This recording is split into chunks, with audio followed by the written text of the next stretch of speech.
రాష్ట్రానికి పోయినా అది వదిలిపెట్టే సమస్య లేదు. ఎస్ కృష్ణాంజనేయులు గారు. బలరాం గారు, ఎస్ సార్.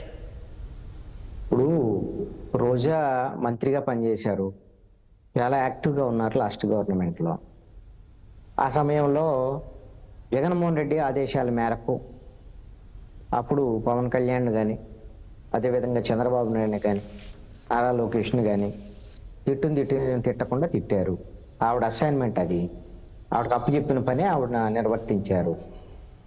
మంత్రిగా ఆడుదాం ఆంధ్ర కానీ లేకపోతే మిగతా చోట్ల మరి జగన్మోహన్ రెడ్డి సభలు పెట్టినప్పుడు ఆ సభలకి జనం వచ్చేటువంటి విషయంలో అక్కడ డ్యాన్సులు చేయటం కానీ మిగతా విషయాలు కానీ అవన్నీ కూడా తన పాత్ర తను నిర్వర్తించారు. చాలా యాక్టివ్గా కూడా ఉన్నారు గత గవర్నమెంట్లో. మరి ఇప్పుడు మొన్న ఎన్నికలు జరిగాయి, ఫలితాలు వచ్చాయి, ఆవిడ ఓడిపోయారు. వైఎస్ఆర్ కాంగ్రెస్ పార్టీ కూడా ఓడిపోయింది, 11 సీట్లకు పరిమితమైంది. ఆ తర్వాత వైఎస్ఆర్ కాంగ్రెస్ పార్టీకి సంబంధించినటువంటి కార్యకర్తల మీద దాడులని, కొన్ని హత్యలు జరిగాయని దీని మీద జగన్మోహన్ రెడ్డి నేరుగా ఇప్పుడు వినుకొండ వెళ్ళటం కానీ, నంద్యాల వెళ్ళటం కానీ మొత్తం అన్ని చోట్ల తిరుగుతున్నటువంటి పరిస్థితి కూడా చూసాం కదా. మరి ఎక్కడ ఓడిపోయిన తర్వాత రోజా బయట కనపడలేదు, బయటికి రాలేదు, మీడియాలో కూడా మాట్లాడినటువంటి సందర్భం కూడా లేదు. మరి ఎందుకు ఆవిడ స్వచ్ఛందంగా మరి రాజకీయాల నుంచి తప్పుకోవాలనుకున్నారా, లేకపోతే వైఎస్ఆర్ కాంగ్రెస్ పార్టీ ఏమన్నా మరి తనకు సహకరించలేదని కానీ, లేకపోతే జగన్మోహన్ రెడ్డి మీద కొన్ని కోపం ఏమైనా ఉందా ఏంటనేది తెలియదు. ఆవిడ మీద కేసు వ్యవహారం ఇవన్నీ ఎప్పుడు వచ్చినాయి, దాదాపు మొన్న అంతా 20 రోజులు అవుతుంది. అది కూడా ఇంకా ఎఫ్ఐఆర్ అవ్వాలని నాకు తెలిసి. అయితే సిఐడికి సంబంధించినటువంటి వాళ్ళు కొంతమంది కంప్లైంట్ చేశారు. ఆడుదాం ఆంధ్రాలో 125 కోట్ల రూపాయలకు సంబంధించినటువంటి బడ్జెట్లో 105 కోట్ల రూపాయలు కుంభకోణం జరిగింది అనేటువంటిది వాళ్ళకు వచ్చినటువంటి కంప్లైంట్. దాని మీద సిఐడి వాళ్ళు ఏం కేసు పెట్టలేదు. ఆ విజయవాడ పోలీస్ కమిషనర్కి పంపారు, దీని మీద విచారించండి అనేటువంటి. మరి అసలు వాళ్ళు విచారిస్తారా లేదా, ఎఫ్ఐఆర్ అయితే ఇంతవరకు కాలే నాకు తెలిసేది. అదిగో నోటీసులని, ఇదిగో అరెస్టులని, ఇలాంటి చాలా వార్తలు ఇవన్నీ కూడా వస్తున్నాయి. అవి ఏంటి కూడా ఇప్పటి వరకు అయితే మాత్రం వాస్తవంలో కేసు నమోదు.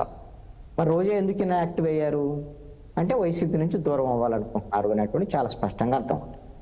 ఇప్పుడు లక్ష్మణరావు గారు ఏమంటాడు, మా వాళ్ళందరినీ బెదిరిస్తున్నారు, మా వాళ్ళందరూ మీద కేసులు పెడతా ఉంటున్నారు, అందుకని బెదిరి పారిపోతున్నారు మా వాళ్ళందరూ అని చెప్తున్నారు. వైఎస్ఆర్ కాంగ్రెస్ పార్టీ ప్రభుత్వం ఇప్పుడు ఏం చేసింది, వాళ్ళు ఏమన్నా జగన్మోహన్ రెడ్డి కదా నేర్పింది ఇవంతా. జగన్మోహన్ రెడ్డి నేర్పిన దాన్ని వీళ్ళు ఇంకా మొదలు పెట్టలేదు నాకు తెలిసి. ఈ ప్రభుత్వం అందరినీ చంద్రబాబు నాయుడు దగ్గర నుంచి మొదలు పెడితే, లోకేష్ దగ్గర నుంచి మొదలు పెడితే, అచ్చెన్నాయుడు, కొల్లు రవీంద్ర అందరి మీద కేసులు పెట్టారు, అరెస్టులు చేశారు, అన్నీ చేశారు.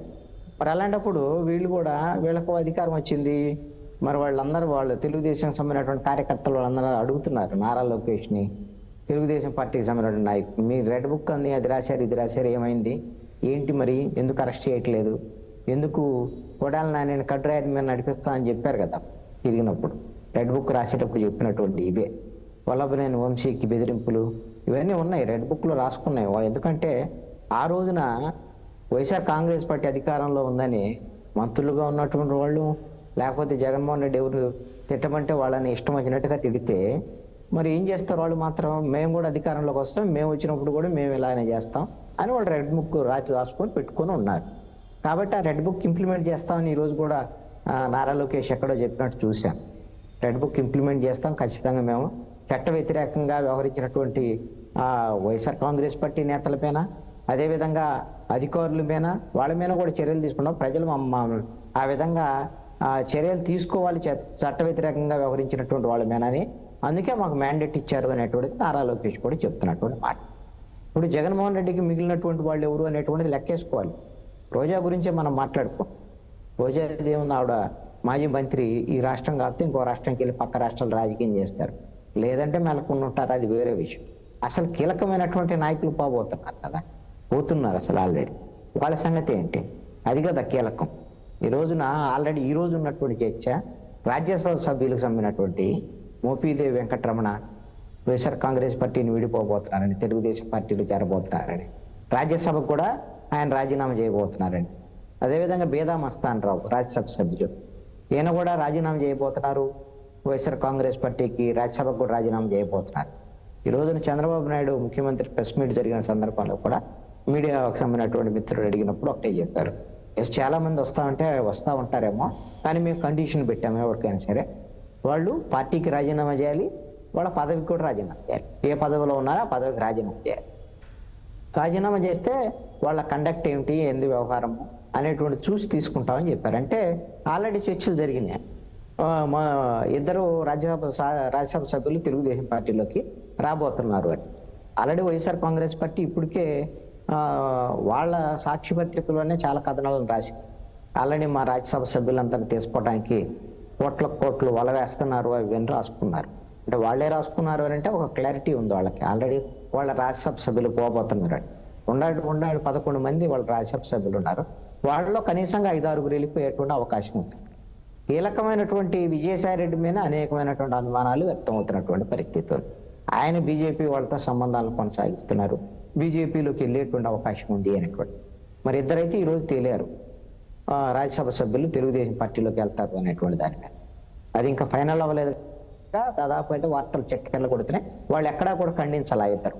అదేవిధంగా ఎమ్మెల్సీ ఆవిడ పోతుల సునీత ఈ రోజున రాజీనామా చేశారు. ఇప్పటికే ఉత్తరాంధ్రకు సంబంధించినటువంటి నాయకులు ధర్మాన కృష్ణదాస్ కానీ ధర్మాన ప్రసాదరావు కానీ వాళ్ళు ఎక్కడా మాట్లాడట్లేదు. వాళ్ళు రాజకీయాలు దాదాపుగా మరి ధర్మాన ప్రసాదరావు వైసీపీకి దూరం అవుతున్నారు అని, వాళ్ళ అబ్బాయి జనసేన పార్టీలో చేరబోతున్నారు అంటే పెద్ద చర్చ జరుగుతుంది. కృష్ణదాస్ అసలు మాట్లాడటం అసలు ఎక్కడైనా సరే ఇంతకుముందు యాక్టివ్ నేను గమనించిన దాంట్లో మ్యాక్సిమం అండి కాపు సామాజిక వర్గానికి సంబంధించినటువంటి 3 నాయకులు మాత్రము వైఎస్ఆర్ కాంగ్రెస్ పార్టీలో జగన్మోహన్ రెడ్డికి మద్దతుగా మాట్లాడుతున్నటువంటి వాళ్ళని చూశాను. ఒకళ్ళు అంబటి రాంబాబు, రెండోది పేరుని నాని, మూడవది గుడివారం. ఈ 3 కూడా ప్రభుత్వం ఉన్నప్పుడు మాట్లాడారు. పవన్ కళ్యాణ్ తిట్టడానికి వీళ్ళ అసైన్మెంట్ ఉండేటప్పుడు. ఇప్పుడు వాళ్ళు ఎంతో కొంత ఈ ప్రభుత్వం మీద ఎంతో కొంత విమర్శలు చేసేటువంటి విధంగా వాళ్ళు మాట్లాడుతున్నారు. ఆ 3 తప్ప నాకు తెలిసి ఎక్కడ మరి కొడాలి నాని కనపడటం లేదు. వల్లభనేని వంశీయం అసలు దేశంలో ఉన్నాడా లేకపోతే దేశంలో లేడో తెలియనటువంటి పరిస్థితి ఉంది. అసలు అంతకుముందు ఉన్నటువంటి మంత్రులందరూ ఏమంటారు, వాళ్ళ నాని ఇలాంటి వాళ్ళు వెళ్ళిపోయారు కదా, ఆల్రెడీ రాజీనామా చేశారు, వెళ్ళిపోయారు. వాళ్ళు ఏ పార్టీలోకి వెళ్తారు, జనసేనలోకి వెళ్తారు అనేటువంటి చర్చ జరుగుతుంది. ఇంకొక వైపు నుంచి ప్రకాశం జిల్లాలో వాళ్ళని కూడా నిన్న మాట్లాడుతూ చాలా అసంతృప్తి వ్యక్తం చేశాడు. భూ కుంభకోణాలు ఇవన్నిటి మీద కూడా భూ కుంభకోణాలు నేను చేయలేదు, ఏం లేదు, మాకు పార్టీ నుంచి కూడా అంత సపోర్ట్ లేదనేటువంటి విధంగా నిన్న మాట్లాడినటువంటి సందర్భం నేను చూశాను. బహుశా ఆయన కూడా జనసేన పార్టీ వైపు వెళ్తున్నారు, జనసేనతో చర్చలు జరుపుతున్నారు, పవన్ కళ్యాణ్కి దగ్గరగా వెళ్తున్నారు అనేటువంటి దాని మీద నడుస్తుంది. అసలు ఎవరు ఉంటారు వైఎస్ఆర్ కాంగ్రెస్ పార్టీలో ఉండేటువంటి వాళ్ళు ఎవరు అనేది ఇప్పుడు జగన్మోహన్ రెడ్డి వెనక్కి తిరిగి చూస్తుంటే ఎవరు కనపడటం లేదు. అయితే ఎందుకు కనపడటం లేదు జగన్మోహన్ రెడ్డికి? వీళ్ళందరూ ఆయన ఆ రోజున ఆయన అధికారంలో ఉన్నప్పుడు వీళ్ళ ఊరిని చూడలేదు. ఎవరిని చూశాడు?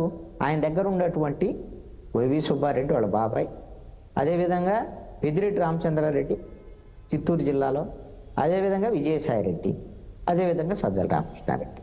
ఈ 4 తప్ప ఎవరైనా సరే జగన్మోహన్ రెడ్డి కాకుండా అసలు ఆ ప్రభుత్వంలో ఒక బాధ్యత ఉండి మాట్లాడేటువంటి అధికారం ఉన్నటువంటి వాళ్ళు ఎవరూ లేరు. ఇక వాళ్ళు వీళ్ళు ఉన్నారంటే వాళ్ళు తిట్టడానికి వాళ్ళకి అసైన్మెంట్ తప్ప వాళ్ళు ప్రభుత్వంలో వాళ్ళకి సంబంధించినటువంటి శాఖల మీద మాట్లాడేటువంటి కాదు. కాబట్టి ఇప్పుడు ఆ రోజున జగన్మోహన్ రెడ్డి ముఖ్యమంత్రిగా ఉండి వీళ్ళెవరికి గౌరవం ఇవ్వలేదు కాబట్టి కనీసమైనటువంటి వాళ్ళని ఎమ్మెల్యేలుగా, మంత్రులుగా, కనీసమైనటువంటి నాయకులుగా కూడా చూడనప్పుడు ఇప్పుడు ఓడిపోయిన తర్వాత జగన్మోహన్ రెడ్డి ఓడిపోయాడు, 11 మందితో మిగిలారు. జగన్మోహన్ రెడ్డి వెనకాల ఎందుకు వచ్చి నుంచుంటారు వాళ్ళందరూ? ఇది ఒక రకమైనటువంటి జగన్మోహన్ రెడ్డికి కనువిప్పు కలగాల్సినటువంటి అంశం అన్నమాట. జగన్మోహన్ రెడ్డికి బహుశా అర్థమైంది. అందుకోసమనే తాను వచ్చి రోడ్డు మీద నుంచుంటే తప్ప తన పార్టీని కాపాడుకోలేను అనేటువంటి ఒకటి స్పష్టంగా అర్థమైన తర్వాతే రోడ్డు మీదకి వచ్చాడు జగన్మోహన్ రెడ్డి. అందుకనే ఎన్నాళ్ళు తిరుగుతాడు ఏంటి అనేటువంటి దాని మీద ఎంత మేరకు మరి పార్టీని కాపాడుకోగలడు, ఎంతమంది నాయకులు అసలు మిగులుతారు అతని వెనకాల, అసలు ఉంటారా పోతారా, పార్టీ పరిస్థితి ఏంటి అనేటువంటిది రేపు పొద్దున భవిష్యత్తులో తేలాల్సినటువంటి అంశం. అలాగే నేనే పార్టీ మొత్తం అయిపోయింది, పార్టీకి ఉండదు, ఇక జగన్మోహన్ రెడ్డి అయిపోయినట్టే అనేది చెప్పలేను. ఎందుకోసమనంటే వైఎస్ఆర్ కాంగ్రెస్ పార్టీ ఘోరమైనటువంటి ఓటమి తర్వాత కూడా 40% మంది వైఎస్ఆర్ కాంగ్రెస్ పార్టీని నమ్మి ఓట్లు వేశారు. వాళ్ళ కోసం జగన్మోహన్ రెడ్డి నిలబడాలి, వాళ్ళ సమస్యల మీద మాట్లాడాలి, అసెంబ్లీకి వెళ్ళాలి, అసెంబ్లీ బయట, అసెంబ్లీ లోపల కొట్లాడాలి, పోరాడాలి, అనేక సమస్యలు ఎదుర్కోవాలి. ఎలాగో కేసులు అవి కావాలని లక్ష్మణరావు గారు కోరుకుంటున్నారు కదా, మా వాళ్ళు మేము తప్పులుంటే కేసులు పెట్టండి అని అడుగుతున్నారు కదా. ఆయన ఉత్సాహాన్ని కూడా ఖచ్చితంగా తెలుగుదేశం, జనసేన, బీజేపీ కూటమి ఖచ్చితంగా ఈ ఉత్సాహాన్ని కూడా ఖచ్చితంగా వాళ్ళు కూడా పరిగణలోకి తీసుకుంటారు. వాళ్ళు అదే పనిలో ఉన్నారు ప్రజెంట్. Yes.